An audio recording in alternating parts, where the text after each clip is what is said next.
আদর্শিক জায়গা থেকে ইসলামী ছাত্র শিবির বাংলাদেশ জামাত ইসলামী আমাদের যে আদর্শিক জায়গা থেকে কেউ কাউকে বলে না যে তাদেরকে টেন্ডারবাজির দিকে যেতে হবে। ইসলামী ছাত্র শিবির আগেও যেভাবে তার জনশক্তিদেরকে গড়ে তুলতো বর্তমান সময়েও সেভাবেই গড়ে তুলছে। আপনি আসলে যদি ভালোভাবে দেখেন যে এই ধরনের কথাগুলো বা যাদের বিরুদ্ধে বলা হচ্ছে আসলে তারা ইসলামী ছাত্র শিবিরের জনশক্তি কিনা।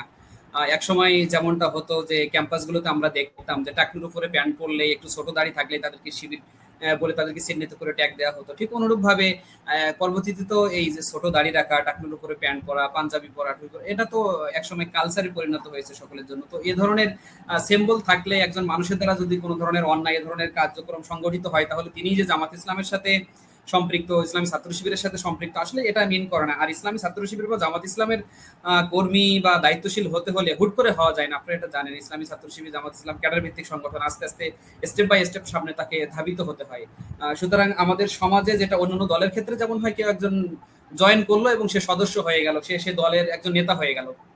আসলেই ঠিক বাংলাদেশের কনসেপ্টের আলোকে মানুষ একজন জামাত ইসলামকে কেউ একজন ভালোবাসে, তার দ্বারা একটা দুর্বলতা হয়ে গেলে সে মনে করে মনে হয় সে জামাত ইসলাম করে, সে মনে হয় জামাতের নেতা, সে হচ্ছে মনে হয় শিবিরের নেতা, কিন্তু আসলে বিষয়টা এমনটা না।